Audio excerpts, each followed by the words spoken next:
નમસ્કાર દર્શક મિત્રો, ગુજરાતમાં આપનું સ્વાગત છે। આજે આપણે વાત કરવાના છે હવામાનના એવા ગંભીર સંકેતોની કે જે માત્ર રોજિંદી ઠંડી કે ગરમી સુધી સીમિત નથી, પરંતુ આવનારા દિવસોમાં ખેતી, આરોગ્ય અને સામાન્ય જનજીવન પર મોટી અસર કરી શકે છે।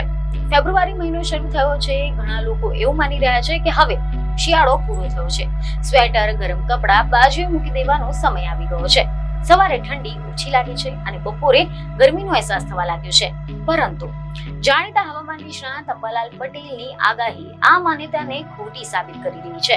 જી હા, મીડિયા અહેવાલ અનુસાર એવી માહિતી સામે આવી રહી છે કે હવામાન નિષ્ણાત અંબાલાલ પટેલે આ વખતે માત્ર તાપમાન કે પવન વિશે નહીં, પરંતુ પહેલીવાર સૂર્યકલંક એટલે કે સૂર્યમાં દેખાતા દાગ વિશે ખુલ્લેઆમ વાત કરી છે અને ચેતવણી પણ આપી છે કે આ સૂર્યકલંક હવામાનમાં મોટી ઉથલપાથલનું કારણ બની શકે છે।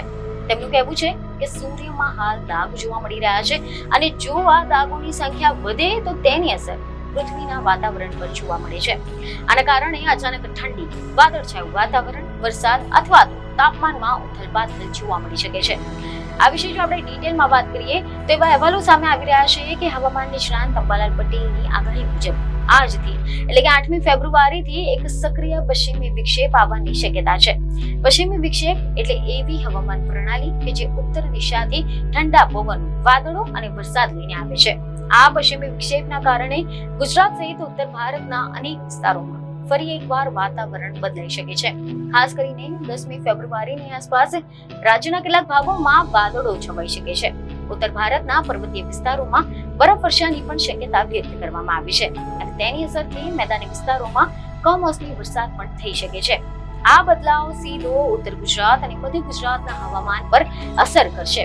આની સાથે જ અંબાલાલ પટેલે સ્પષ્ટ શબ્દોમાં કહ્યું છે કે ઠંડી હવે ગઈ તેવું માનવું ખોટું છે, એ ભૂલ સાબિત થઈ શકે છે, કારણ કે પશ્ચિમી વિક્ષેપના કારણે ફરી એકવાર ઠંડીનો એક રાઉન્ડ આવવાનો છે। 8 થી લઈને 11 ફેબ્રુઆરીની વચ્ચે ઉત્તર ગુજરાતના ભાગોમાં તાપમાનમાં ઘટાડો થવાની શક્યતા છે। ખાસ કરીને બનાસકાંઠા, સાબરકાંઠા, અરવલ્લી જિલ્લામાં રાત્રિના તાપમાનમાં ઘટાડો થઈ શકે છે। ત્યાં લઘુત્તમ તાપમાન 15 થી 16 ડિગ્રી સેલ્સિયસની આસપાસ રહેવાની શક્યતા છે। પંચમહાલ અને મહીસાગરના વિસ્તારોમાં પણ રાત્રે ઠંડીનો અહેસાસ વધશે અને લઘુત્તમ તાપમાન 15 થી 16 ડિગ્રીની આસપાસ રહી શકે છે, જ્યારે કચ્છના વિસ્તારોમાં પણ ઠંડીનું પ્રમાણ વધશે અને ત્યાં પણ તાપમાન 15 ડિગ્રીની આસપાસ રહેવાની શક્યતા વ્યક્ત કરવામાં આવી છે।